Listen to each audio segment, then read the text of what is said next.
Hello नमस्कार दोस्तों, आप देख रहे हैं आपका अपना यूट्यूब चैनल एसएससी एकेडमी में आपका स्वागत है। तो आपके लिए फिर से आज लेके आ गए हैं साइंस के महत्वपूर्ण क्वेश्चन।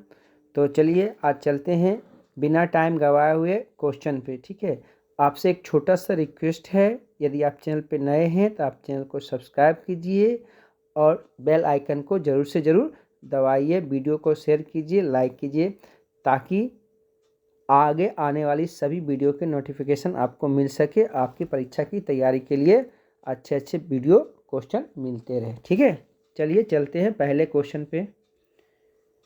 आज का क्वेश्चन है क्वेश्चन नंबर, आप देख रहे हैं क्वेश्चन नंबर 26 क्या बोल रहा है। क्वेश्चन नंबर 26 बोल रहा है, दूरबीन की आवर्धन क्षमता को बढ़ाने के लिए फोकस दूरी।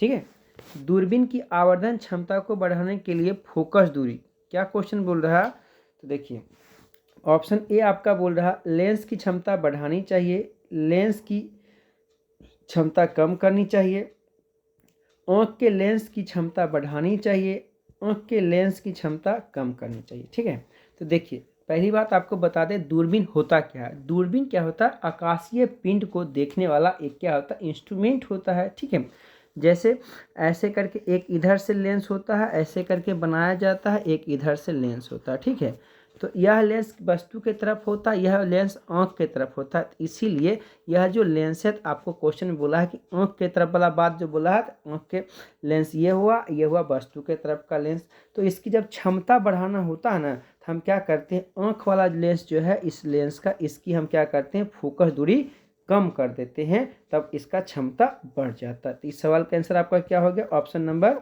डी इस सवाल के आंसर है। ठीक है, आपको बता दें, यदि आपको बोला जाए, ठीक है, कि दूरबीन का खोज किसने किया, तो दूरबीन का खोज सीधे सीधे आपसे नहीं पूछेगा, आपसे पूछेगा खगोलीय दूरबीन। खगोलीय दूरबीन का मतलब होता है कि जो आकाशीय पिंड को देखने वाला जो दूरबीन होता है, उसको बोलते हैं खगोलीय दूरबीन। ठीक है, तो खगोलीय दूरबीन का जो निर्माण किया था वह किसने किया था, केपलर ने किया था। किसने किया था, केपलर। आपको कमेंट में बताना केपलर ने किसका खोज किया था। ठीक है, कुछ दिए थे, आपको पता होना चाहिए। ठीक है, केपलर। इसके बाद एक दूरबीन होता है जिसका नाम है गैलीलियो दूरबीन। तो नाम से ही पता चलता है गैलीलियो ने भी एक दूरबीन बनाए थे। ठीक है, गैलीलियो दूरबीन। तो चलते हैं, हो गया समझ गए इस सवाल का आंसर क्या हो गया, ऑप्शन नंबर डी। आगे चलते हैं, अगला क्वेश्चन देखिए, क्वेश्चन नंबर 27 क्या बोल रहा है। क्वेश्चन नंबर 27 बोल रहा है, एक वस्तु का वृत्त का चक्कर लगा रही। एक वस्तु क्या बोलती है, वृत्त पर चक्कर। जैसे देखिए ये हुआ वृत्ताकार, इस पर कोई वस्तु क्या कर रहा है, चक्कर लगा रहा है। तो ऑप्शन बोल रहा है, ऑप्शन ए बोल रहा है गति एक समान होगा, चाल एक समान है, गति बदलती है और चाल बदलती है।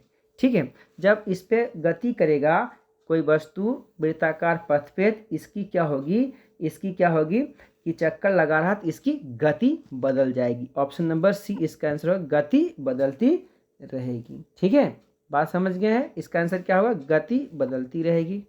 चलिए आगे चलते हैं, अगला क्वेश्चन देखिए, क्वेश्चन नंबर 28 क्या बोल रहा, पदार्थ के अनुभार की गणना की जा सकती है। पदार्थ के अनुभार की गणना की जा सकती है। ऑप्शन नंबर ए देखिए, द्रव स्थिति में घनत्व, बाष्प घनत्व, हिमांक और बाष्प दबाव। ठीक है, तो आप क्या कर सकते हैं, किसी भी पदार्थ का जो अनुभार ज्ञात कर सकते हैं, वह द्रव में की घनत्व जो है उसकी स्थिति से आप इसका अनुभार पता कर सकते हैं।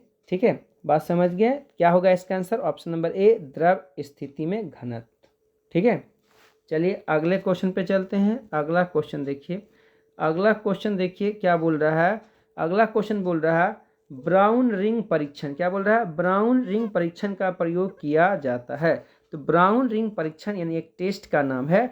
ऑप्शन नंबर ए है नाइट्रेट के विश्लेषण के लिए, घोल में किसी तत्व की पहचान के लिए, आर्गन यौगिक में नाइट्रोजन को मापने के लिए, इनमें से कोई नहीं। ठीक है, तो आपको बता दें कि ब्राउन रिंग का जो परीक्षण किया जाता है नाइट्रेट के विश्लेषण में, किसके लिए किया जाता है, ब्राउन रिंग का परीक्षण किसके लिए किया जाता है, नाइट्रेट के विश्लेषण के लिए। ठीक है, अब नाइट्रेट के बारे में थोड़ा सा जानकारी आप ले लीजिए। जैसे आपसे कभी कभी क्वेश्चन आएगा, पेड़ पौधे को क्या चाहिए, नाइट्रोजन चाहिए होता है। पेड़ पौधे क्या चाहिए होता है, नाइट्रोजन। तो पेड़ पौधा जो नाइट्रोजन लेता है वह नाइट्रेट्स के रूप में लेता है। ठीक है, आप लोग ध्यान से सुनिए। ठीक है, ये क्वेश्चन, पेड़ पौधा क्या लेता है, नाइट्रोजन किस रूप में लेता है, नाइट्रेट के रूप में लेता है। ठीक है, कोई भी जीवधारी जो जीव जंतु है उसको नाइट्रोजन चाहिए, तो यह नाइट्रोजन कैसे लेता है, यह सीधे नाइट्रोजन नहीं लेता, ये क्या लेता है, पेड़ पौधे से प्रोटीन लेता है। ठीक है, प्रोटीन के लेता है, उसके रूप में आपके जीवधारियों के जीव में क्या जाता है, क्या जाता है, नाइट्रोजन जाता है। ठीक है, बात समझ में आ गया। चलिए अगले क्वेश्चन पे चलते हैं। अगला क्वेश्चन देखिए, फिर से आ गया आपका क्वेश्चन नंबर 30 बोल रहा है कि मोलिस परीक्षण का प्रयोग किया जाता है। ऑप्शन ए है घोल में खट्टेपन को मापने के लिए, घोल में कार्बोहाइड्रेट की पहचान के लिए, घोल में खारापन की उपस्थिति के लिए, घोल में कुछ तत्वों की पहचान के लिए। ठीक है, तो मोलिस परीक्षण जो होता है, मोलिस परीक्षण जो आपका होता है, यह क्या होता है, घोल में कार्बोहाइड्रेट की पहचान के लिए होता है। ऑप्शन नंबर बी इस सवाल के आंसर है। क्या है, ऑप्शन नंबर बी इस सवाल के आंसर है। मोलिस परीक्षण का संबंध किससे है, तो कार्बोहाइड्रेट के पहचान के लिए मोलिस परीक्षण किया जाता है। ठीक है, चलिए समझ गए हैं। चलते अगले क्वेश्चन पे। अगला क्वेश्चन देखिए, अगला क्वेश्चन नंबर क्या बोल रहा है, क्वेश्चन नंबर 31 जो बोल रहा है टेबल साल्ट का रासायनिक नाम क्या है। तो टेबल साल्ट का रासायनिक ऑप्शन नंबर ए है calcium chloride, sodium bicarbonate, sodium hypochlorite और सोडियम क्लोराइड। ठीक है, तो टेबल साल्ट यानी कि टेबल साल्ट मतलब होता है नमक। ठीक है, नॉर्मल जो आप लोग घर में खाते हैं उसकी बात कर रहा है, उसको टेबल साल्ट बोलते हैं। टेबल साल्ट किसको बोलते हैं, सोडियम क्लोराइड का। इसका सोडियम क्लोराइड का शुद्ध क्या होता है, यह होता है आपका होता है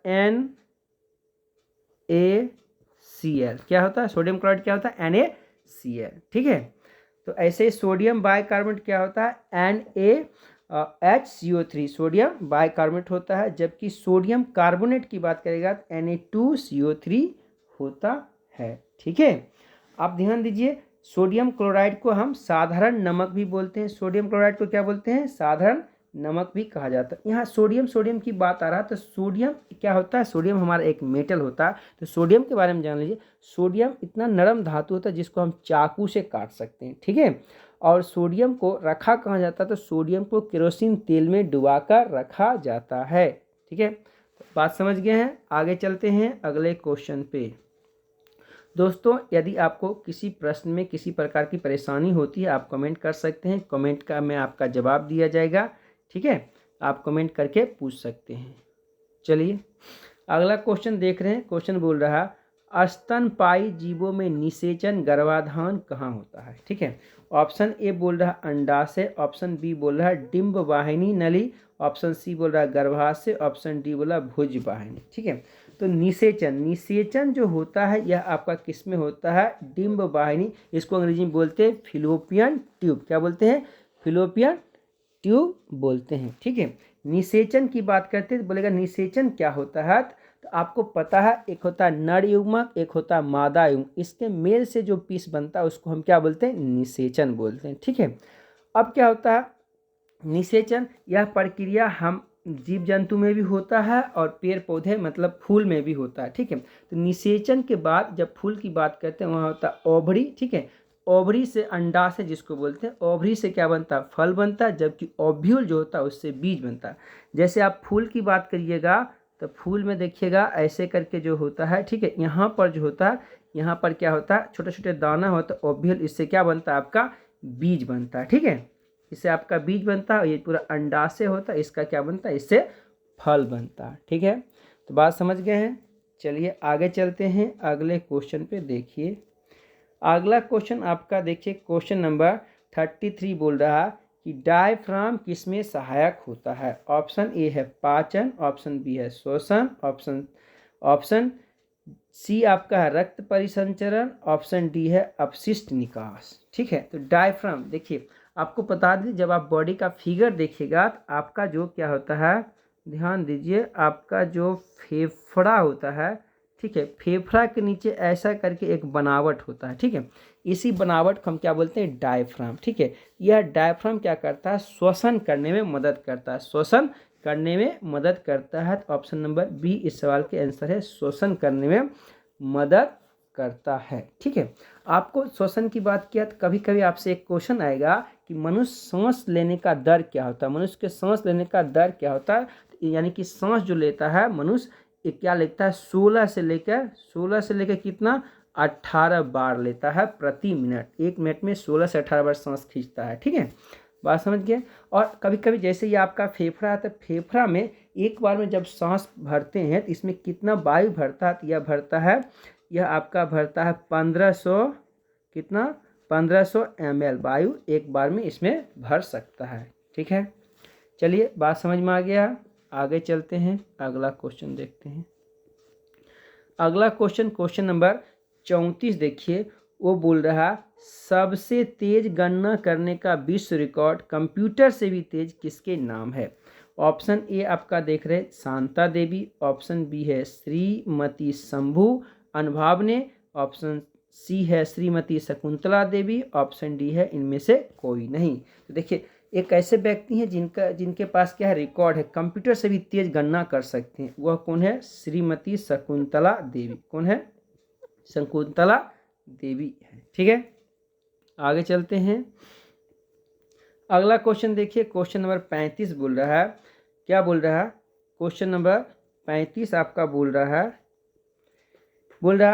मनुष्य के रुधिर में शर्करा की मात्रा सर्वाधिक कब होगी। शर्करा मतलब क्या होता है, कार्बोहाइड्रेट। ठीक है, ऑप्शन ए देखिए बोल रहा सोकर उठने के समय, भोजन के तुरंत बाद, अधिक श्रम करने के बाद, सभी समय बराबर होगा। तो देखिए मनुष्य में कार्बोहाइड्रेट की मात्रा सबसे अधिक कब होगा। कार्बोहाइड्रेट कैसे लेते हैं, जब खाना खाते हैं। ठीक है, कोई भी खाना खाते हैं लास्ट में क्या बनता है, ग्लूकोज। तो ग्लूकोज क्या है, कार्बोहाइड्रेट। तो जिस समय आप भोजन कीजिएगा तो भोजन के तुरंत बाद अगर आपका ब्लड शुगर मापा जाए तो सबसे अधिक उसी समय होगा। तो भोजन के तुरंत बाद क्या होगा, कार्बोहाइड्रेट आपके बॉडी में सर्वाधिक मात्रा में शर्करा होगी। ठीक है, अब ध्यान दीजिए, आपका जो ब्लड है तो ब्लड को थक्का जमाने में क्या सहायक होता है, तो फाइब्रिनोजेन। ब्लड को थक्का जमाने में क्या सहायक था, फाइब्रिनोजेन। थोड़ा सा ब्लड के बारे में, जैसे आपसे क्वेश्चन पूछा गया कि रक्त समूह, ब्लड समूह का खोज किसने किया, तो यह किए थे 1900 ईस्वी में। कौन किए थे, 1900 ईस्वी में कार्ल लैंडस्टीनर ने ब्लड रक्त समूह का खोज किए थे। ठीक है, बात समझ गए हैं। चलिए आगे चलते हैं, अगले क्वेश्चन पे, क्वेश्चन नंबर देखते हैं, क्वेश्चन नंबर 36। ठीक है, क्वेश्चन नंबर 36 बोल रहा एंटीजन और एंटीबॉडी रुधिर सीरम के अध्ययन को क्या बोलते हैं। ठीक है, ऑप्शन ए क्या है, ऑरिजियोलॉजी, ऑप्शन बी है हिमेटोलॉजी, ऑप्शन सी है सेरोलॉजी, ऑप्शन डी है आपका क्या है, क्रायोबायोलॉजी। ठीक है, तो देखिए एंटीबॉडी और एंटीजन, देखिए यहाँ क्या लिखा, सीरम नहीं, तो इसको बोलते हैं, इसके अध्ययन को हम बोलते हैं सेरोलॉजी। ठीक है, सेरोलॉजी। आपको कमेंट में बताना हीमेटोलॉजी किसका अध्ययन है। ठीक है, कमेंट में आपको बताना हीमेटोलॉजी किसके अध्ययन को बोला जाता है। ठीक है, तो देखिए एक होता एंटीजन, एक आपका होता एंटीबॉडी। यह क्या होता है, एक विशेष प्रकार का प्रोटीन होता है। ठीक है, और इसी के आधार पे, एंटीजन के आधार पे, ठीक है, व्यक्ति का ब्लड ग्रुप होता है। ठीक है, एंटीजन के आधार पे व्यक्ति में ब्लड ग्रुप, जिसके ब्लड में एंटीजन ए होता है तो इसका ब्लड ग्रुप ए होता है। क्या होता है, ब्लड ग्रुप ए होता है। इसके एंटीबॉडी की बात करें तो इसमें एंटीबॉडी जो होगा वह एंटीबॉडी होगा बी। ठीक है, वैसे ही जिसमें बी रहेगा तो उसका ब्लड ग्रुप बी रहेगा, एंटीबॉडी होगा स्मॉल वाला ए। ठीक है, जिसमें दोनों रहेगा ए बी तो इसका ब्लड ग्रुप होगा ए बी, और इसमें क्या रहेगा, एंटीबॉडी कुछ भी नहीं रहेगा, नील रहेगा। ठीक है, और जिसमें कुछ भी नहीं रहेगा उसको क्या होता है, ब्लड ग्रुप ओ कहते हैं। ठीक है, इसमें कोई एंटीबॉडी नहीं रहता, एंटीजन नहीं रहता है, और एंटीबॉडी दोनों होता है। ठीक है, आपको बता दें इसमें से आपको पूछा जाता है, क्या पूछा जाता है कि ब्लड ग्रुप ओ यानी कि यूनिवर्सल डोनर किसको बोलते हैं, तो ब्लड ग्रुप ओ को यूनिवर्सल डोनर बोलते हैं। यूनिवर्सल एक्सेप्टर इसका मतलब, ठीक है, सभी का ब्लड ले सकता है, वह क्या होता है, ए बी ग्रुप का होता है, सभी का ब्लड ले सकते हैं। ठीक है, यूनिवर्सल एक्सेप्टर इसको कहा जाता है। ठीक है, आगे चलिए, अगला क्वेश्चन देखिए।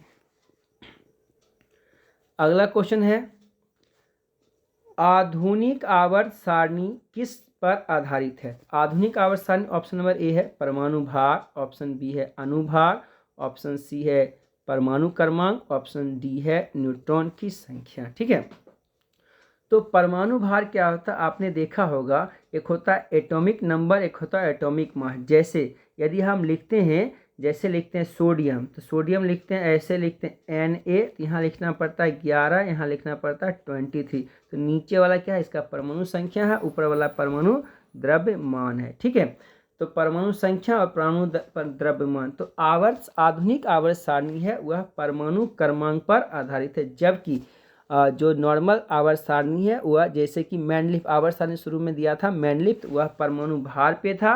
ठीक है, वह था परमाणु भार पे। आधुनिक आवर्त सारणी किसने दिया है, मोसले ने दिया है। ठीक है, बात समझ गए, समझने में कोई दिक्कत कोई परेशानी नहीं है आपको। यदि आप चैनल पे नए हैं तो आप चैनल को क्या कीजिए, सब्सक्राइब कर लीजिए, ऐसे ही वीडियो आपको मिलेगा। ठीक है, आवर्त सारणी के बारे में थोड़ा सा और बात करते हैं। जब आवर्त सारणी की बात करते हैं, देखिए आवर्त सारणी क्या होता है, एक टेबल होता है जिसमें हम क्या करते हैं, पूरा तत्व को सजाते हैं। तो आवर्त सारणी में क्या होता है, ऐसे करके लाइन खींचते हैं, इसको आवर्त बोलते हैं। यह आवर्त क्या होता है, 7 होता है। जब ऐसे अप डाउन लाइन खींचते हैं, इसको बोलते हैं ग्रुप। ठीक है, इस ग्रुप को बोलते हैं, इसको बोलते हैं ग्रुप वर्ग। आवर्त सारणी में आवर्त की संख्या कितनी होती है, 7, और वर्गों की संख्या कितनी होती है, 18 होती है। ठीक है, तो आपको इसमें क्या होता है, इसमें ब्लॉक में बांटा जाता है। ठीक है, जिसमें होता है एस ब्लॉक, ठीक है, एफ ब्लॉक, डी ब्लॉक, ठीक है, एस डी एफ ब्लॉक ऐसे होता है, पी ब्लॉक। ठीक है, तो सबसे एक नीचे में आप देखिएगा यहाँ जो फोटो होता है इसको बोलते हैं एफ ब्लॉक। ठीक है, एफ ब्लॉक में क्या होता है, इसका लेंथनम और एक्टनम होता है, जो कि क्या होता है एफ ब्लॉक में होता है। ठीक है, आपसे कभी कभी पूछा जाएगा लेंथनम क्या होता है, तो परमाणु संख्या 57 से लेके 51 तक जो होता है, यह होता 71 तक, यह होता है लेंथनम।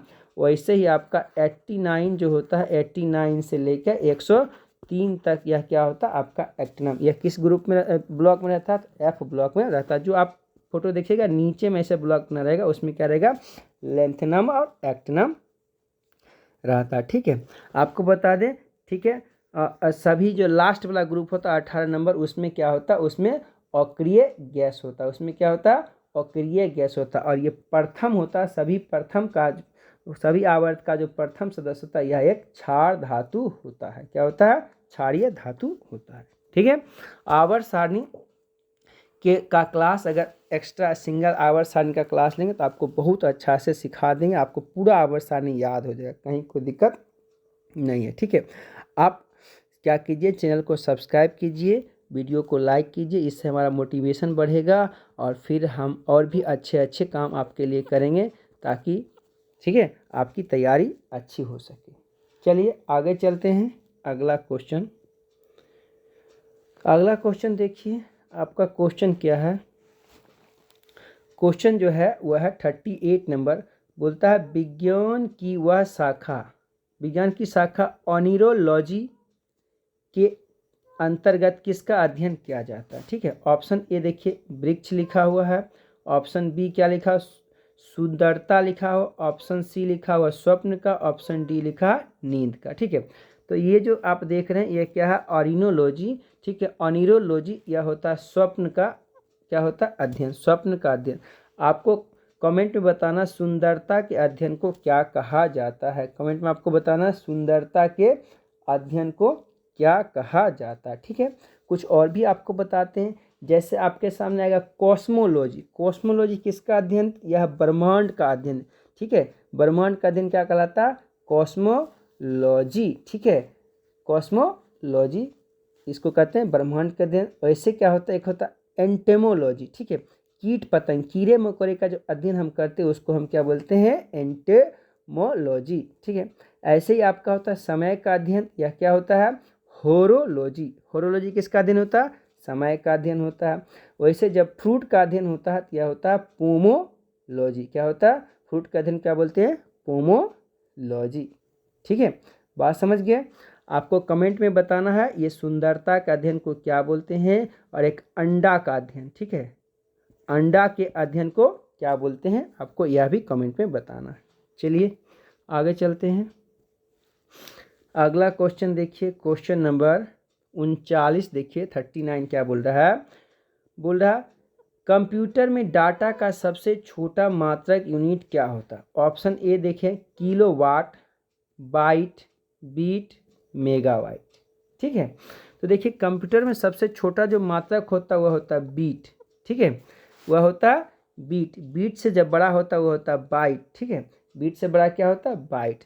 तो बाइट में ही अब आगे चलता है। ठीक है, तो क्या होता है सबसे छोटा मतलब बाइट के बाद जो होता है वह होता है के बी। क्या होता है, के बी, यानी कि के बी बराबर होता है 1024 बाइट बराबर होता है 1 के बी। वैसे ही 1024 के बी कर देंगे, 1024 जब आप कर देंगे के बी तो यह बन जाएगा एम बी। क्या बन जाएगा, एम बी। फिर 1024 एम बी कर देंगे तो यह क्या बन जाएगा, जी बी। ठीक है, जब 1024 जी बी कर देंगे तो यह क्या बन जाएगा, टी बी। ऐसे ही आगे चलता रहता है। ठीक है, समझ गए। चलिए अगले क्वेश्चन पे चलते हैं। अगला क्वेश्चन देखिए, क्वेश्चन नंबर 40 आपका क्या बोल रहा, निम्नलिखित में से किसका सही सुमेलित नहीं है। ठीक है, सही सुमेलित नहीं है। तो देखिए पहला ऑप्शन आपका क्या लिखा, 100 GB नहीं है, यह क्या है, सहजीवी। क्या लिखा हुआ, सहजीवी लिखा हुआ। दूसरा क्या होता है, दूसरा लिखा हुआ परोपजीवी। तीसरा लिखा मृतोपजीवी। चौथा तृणभक्षी गौसा उत्पादन। ठीक है, तो 100 GB को हम स्वपोषी भी कर सकते हैं। ठीक है, स्वपोषी भी कर सकते हैं। स्वपोषी उत्पादक होता है तो ये तो सही हो गया। ठीक है, पर परोपजीवी जो लिखा हो इसको परजीवी बोलते हैं, यह उपभोक्ता होता है। ठीक है, और उसके बाद मृतोजीवी, तो मृतोजीवी का मतलब आप थोड़ा सा फिर से समझिए। परोपजीवी परजीवी का मतलब होता है जैसे एक जीव दूसरे जीवी के साथ, जैसे कि आप ह्यूमन है, ह्यूमन के जो क्या रहते हैं आपके केस में बाल में जो जुएं रहता है वह क्या है, परजीवी का उदाहरण है। ठीक है, तो वैसे मृतोपजीवी जो होता है यह किसी सड़े गले पदार्थ से अपना भोजन लेते हैं। ठीक है, मृतोपजीवी सड़े गले पदार्थ से अपना भोजन, जैसे कवक। ठीक है, जैसे आप ध्यान दीजिए, आप खेत में जाते होंगे तो घास उस नीचे डालते, उस पर एक गोबर छत्ता जैसा निकलता है, वही क्या है, कवक है। ठीक है, वो भी क्या है, एक प्रकार का कवक है, वो मृतोजीवी है। ठीक है, तो बात समझ गए हैं। आपका आंसर, इस सवाल का आंसर क्या हो जाएगा, सुमेलित नहीं है। ये सब सही है, आपका सुमेलित नहीं है ऑप्शन नंबर डी। ठीक है, तृणभक्षी गौसा उपभोक्ता होते हैं, ये गलत बात है, तो यही ढूंढना था। चलिए अगला क्वेश्चन, क्वेश्चन नंबर आप देखिए 41। क्वेश्चन नंबर 41 बोल रहा कि सौर ऊर्जा की सबसे महत्वपूर्ण भूमिका है। ठीक है, तो सौर ऊर्जा यानी कि सूर्य द्वारा जो ऊर्जा होता है, ऑप्शन है इसका कार्बन चक्र, ऑक्सीजन चक्र, नाइट्रोजन चक्र और जल चक्र। तो सौर ऊर्जा की सबसे महत्वपूर्ण भूमिका क्या होता है, कार्बन चक्र में होता है। किस में होता है, कार्बन चक्र के लिए होता है। ठीक है, बात समझ गए हैं। चलिए आगे चलते हैं, अगला क्वेश्चन देखिए। अगला क्वेश्चन नंबर क्या है आपका 42 बोल रहा है कि निम्नलिखित लवणों में से सागरीय जल की लवणता किसमें अधिकतम योगदान है। सागरीय जल, ऑप्शन देखिए क्या बोलते हैं। ऑप्शन नंबर ए है कैल्शियम सल्फेट, ऑप्शन बी है मैग्नीशियम क्लोराइड, ऑप्शन सी है मैग्नीशियम सल्फेट, ऑप्शन डी है सोडियम क्लोराइड। तो आप देखिए सागर मतलब समुद्र, आपको भी पता है समुद्र का जल कैसा होता है, नमकीन होता है। तो नमकीन होता है तो इसमें ज़्यादा से ज़्यादा नमक का सूत्र आपको क्या होता है, सोडियम क्लोराइड। इस सवाल का आंसर क्या होगा, सोडियम क्लोराइड इसमें क्या होता है, ज़्यादा आपका होता है। ठीक है, अब देखिए आपका क्या है, कैल्शियम सल्फेट। कैल्शियम सल्फेट क्या होता है, यह होता है CaSO4 × 2H2O। यह क्या होता है, कैल्शियम सल्फेट होता है।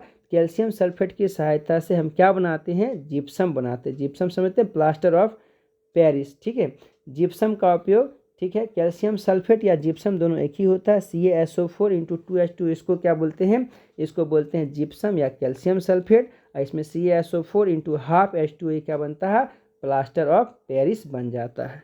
ठीक है, बात समझ में आ गया। देखिए मैग्नीशियम क्लोराइड, इसका उपयोग कहाँ किया जाता है, रुई के सजावट में किया जाता है। मैग्नीशियम क्लोराइड का उपयोग किस में किया जाता है, रुई के सजावट में। तो आपका इस सवाल का आंसर क्या होगा, सोडियम क्लोराइड। सोडियम क्लोराइड को साधारण नमक बोलते हैं। इसका फार्मूला क्या होता है, इसका फार्मूला होता है NaCl। ठीक है, सोडियम क्लोराइड इसको बोलते हैं।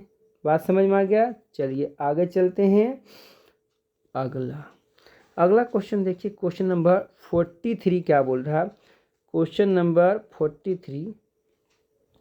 43 बोल रहा कि आजकल सड़क की रोशनी में पीले लैंप बहुतायत में प्रयुक्त हो रहा है। इन लैंपों में निम्नलिखित में से किसका उपयोग किया जाता है। ठीक है, तो रोड पर जो लाइट लगा जाता है उसका बात कर रहा है। तो ऑप्शन ए क्या होता है, सोडियम, ऑप्शन बी है नियोन, ऑप्शन सी है हाइड्रोजन, ऑप्शन डी है नाइट्रोजन।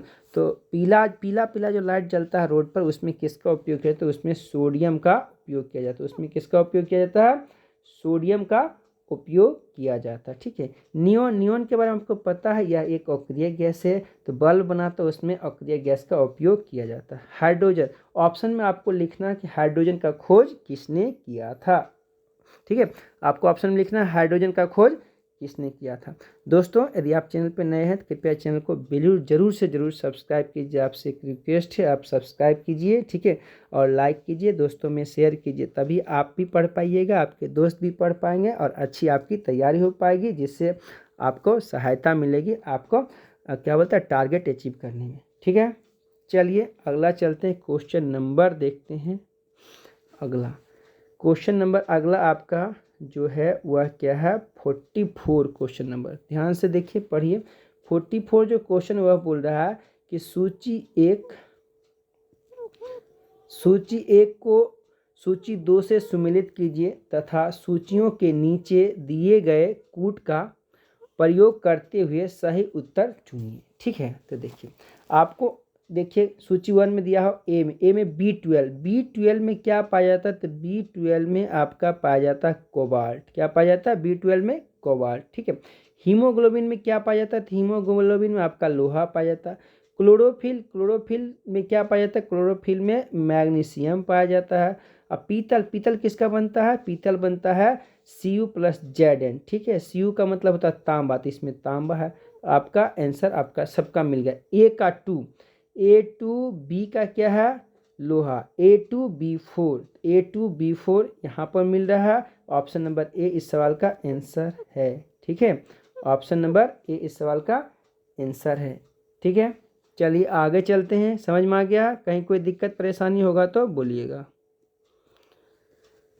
चलिए अगला क्वेश्चन देखिए, क्वेश्चन नंबर 45 बोल रहा कि कृत्रिम उपग्रह में विद्युत ऊर्जा का स्रोत क्या है। तो कृत्रिम उपग्रह, तो आर्टिफिशियल जो उपग्रह होता है। ठीक है, ऑप्शन ए क्या है, थर्मोपाइल, ऑप्शन बी है सौर सेल, ऑप्शन डी है आपका डायनमो, ऑप्शन सी है लघु नाभिकीय रिएक्टर। तो कृत्रिम जो उपग्रह होता है उसमें क्या होता है, ऊर्जा का स्रोत आपका होता है सौर सेल। क्या होता है, सौर सेल इसका क्या होता है, ऊर्जा का स्रोत होता है। ठीक है, बात समझ गए। आपके सामने क्वेश्चन होता है डायनमो किस ऊर्जा को किस ऊर्जा में बदलता है, तो इसका जवाब क्या होता है, डायनमो यांत्रिक ऊर्जा को विद्युत ऊर्जा में बदलता है। ठीक है, चलिए आगे चलते हैं। अगला क्वेश्चन देखिए, क्वेश्चन नंबर आपका क्या देखिए 46।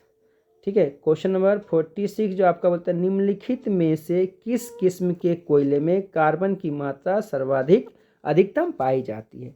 ऑप्शन ए आपका एंथ्रासाइड, ऑप्शन बी है बिटुमिस, ऑप्शन सी है लिग्नाइट, ऑप्शन डी है इनमें से कोई नहीं। ठीक है, तो सबसे पहले आपको बता दें, इसमें सबसे अच्छा कोयला जो होता है वह क्या होता है, एंथ्रासाइड, ऑप्शन नंबर ए होता है। ठीक है, इसमें कितना होता है, इसमें आपका 90% क्या होता है, कार्बन की मात्रा होता है एंथ्रासाइड। तो कोयला मुख्यतः 4 प्रकार के होते हैं। क्या होता है, पीट होता है, उसके बाद लिग्नाइट होता है, बिटुमिन्स होता है और एंथ्रासाइड होता है। ये कार्बन की बढ़ती मात्रा में, इसमें सबसे ज़्यादा, उससे थोड़ा सा कम, इससे थोड़ा सा कम, इससे थोड़ा सा कम होता है। ठीक है, बिटुमिन्स क्या है, एक कोयला है। ठीक है, बात समझ गए। लिग्नाइट जो कोयला होता है इसमें कार्बन की मात्रा 65 से 70% होता है। ठीक है, 65 से 70%।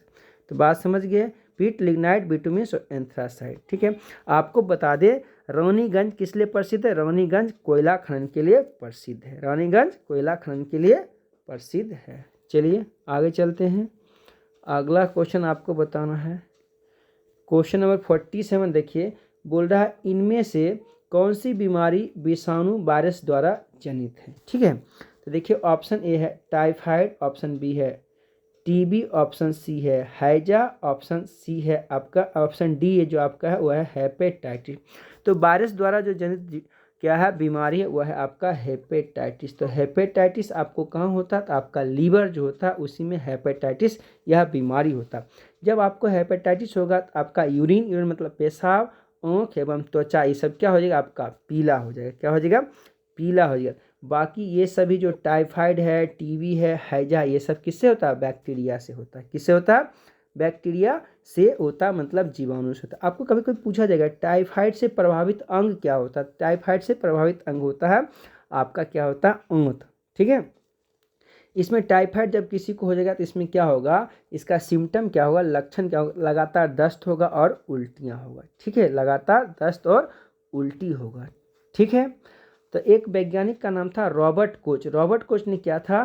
टीबी का जीवाणु जो होता है या टीबी होता है इसका बैक्टीरिया ट्यूबरक्लोसिस होता है। ठीक है, तो इसका जो खोज किया था वह किसने किया था? रॉबर्ट कोच ने किया था। कोलरा, कोलरा मतलब भी क्या होता है? कोलरा अंग्रेजी हुआ, हैजा इसका हिंदी होता। इसका भी जीवाणु का खोज किसने किया था? यही किए थे रॉबर्ट कोच ने किया था। ठीक है, हैजा से क्या होता है? हैजा से भी आपका आंत प्रभावित होता है। हैजा मत कोलरा बीमारी का नाम है। इसके जीवाणु का क्या नाम होता है? ब्रिवियो कोलरी। ठीक है, इसमें भी क्या होता है? लगातार दस्त होता है, उल्टियाँ होती है।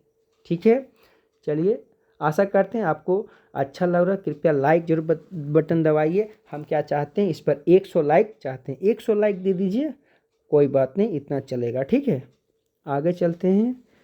अगला क्वेश्चन नंबर जो आपका 48 देखिए। क्वेश्चन नंबर 48 बोलता है कि नागासाकी पर गिराए गए परमाणु बम में किसका प्रयोग किया गया था? ऑप्शन नंबर ए है प्लूटोनियम, ऑप्शन बी है यूरेनियम, ऑप्शन सी है थोरियम, ऑप्शन डी है रेडियम। तो नागासाकी पर परमाणु बम जो गिराया गया था उसमें प्लूटोनियम, ठीक है, प्लूटोनियम गिराया गया था, प्लूटोनियम का यूज किया था। ठीक है, आपको पता है 6 अगस्त और 9 अगस्त, ठीक है, हिरोशिमा और नागासाकी। ठीक है, तो आप क्या करें? कमेंट में बताएंगे नागासाकी हिरोशिमा पर जो बम गिराया था उसका नाम क्या था। ठीक है, उसका नाम आप कमेंट में लिखेंगे। बात आ गया समझ में? आप इसका जवाब कमेंट में लिखेंगे। ठीक है, तो अब क्या होता है थोड़ा सा आपको बताते हैं। इस यूरेनियम का जो बात हुआ, यूरेनियम के बारे में। ठीक है, यूरेनियम का यूज कहाँ किया जाता है? तो ईंधन के रूप में किया जाता है। कहाँ? जो क्या बोलते हैं नाभिकीय रिएक्टर में। क्या किया था? नाभिकीय रिएक्टर में। ठीक है, चलिए आगे चलते हैं। अगला क्वेश्चन देखते हैं, क्वेश्चन नंबर 49। क्वेश्चन नंबर 49 क्या होता है? निम्नलिखित में से कौन सा भौतिक परिवर्तन है? ठीक है, तो भौतिक परिवर्तन का मतलब हुआ फिजिकल चेंज। फिजिकल चेंज में क्या होता है? कोई नया चीज़ नहीं बनता। जैसे आपको देखिए, जैसे आपके पास क्या रहेगा? वाटर रहेगा, वाटर से आप आइस बना दीजिए। क्या बना दीजिए? आइस। तो वाटर का फॉर्मूला बोलेंगे तो क्या बनेगा? H2O, और बर्फ़ का फॉर्मूला बोलेंगे तो क्या बनेगा? H2O। ठीक है, तो इसमें देखिए कोई नया चीज़ नहीं बना, इसलिए यह क्या है? भौतिक परिवर्तन। लेकिन जब नया चीज़ बनता है उसको हम बोलते हैं रासायनिक परिवर्तन। जैसे लोहे के जंग लगना, तो जंग लगता है तो लोहा होता है आपका Fe, जबकि लोहे का जंग होता है फेरिक ऑक्साइड हो जाता है। वैसे कोयला जल जाता है तो फिर वापस कोयला नहीं बना सकते हैं, यानी जिसको आप रिवर्सेबल कर सकते हैं उसको आप क्या कहिएगा? उसको कहिएगा फिजिकल। जिसको नहीं कर सकते, कोयला जला दीजिए, कोयला बना सकते हैं? नहीं बना सकते। यह क्या हुआ? रासायनिक। जैसे दही का खट्टा होना, ठीक है, दही आपका खट्टा हो गया, ठीक है, अब मीठा दही बना सकते? नहीं बन सकता है। ठीक है, इसीलिए क्या हुआ? दूध से दही अगर बना देंगे तो फिर दही से दूध नहीं बना सकते। ये हुआ केमिकल चेंज। आपका क्या बोला था? आपका बोला है कि भौतिक परिवर्तन तो क्या हो गया? आपका पानी का जमना। इस सवाल का आंसर हुआ ऑप्शन नंबर बी। ठीक है, चलिए आगे चलते हैं। अगला क्वेश्चन देखिए। अगला क्वेश्चन जो आपका है क्वेश्चन नंबर 50 क्या बोल रहा है वह देखिए। बोल रहा है इनमें से अच्छा ऊष्मा का चालक कौन है? ऑप्शन नंबर ए है चांदी, ऑप्शन बी है तांबा, ऑप्शन सी है सोना, ऑप्शन डी है पत्थर। तो आपको बता दें, ठीक है, ऊष्मा का इसमें से सबसे अच्छा चालक जो है, ऊष्मा का ऐसे सबसे अच्छा चालक क्या है? चांदी है। क्या है? चांदी। आपको कभी कभी बोल सकता है कि विद्युत का सबसे अच्छा चालक क्या होता है? तो विद्युत का सबसे अच्छा चालक वह भी क्या होता है? चांदी होता है। ठीक है। विद्युत का सबसे अच्छा चालक चांदी। तो दोस्तों आपके ये 50 क्वेश्चन कंप्लीट हुए हैं। ठीक है, तो थैंक यू फॉर वाचिंग और अच्छे रहिएगा, खुश रहिएगा। Thank you, bye bye, have a nice day.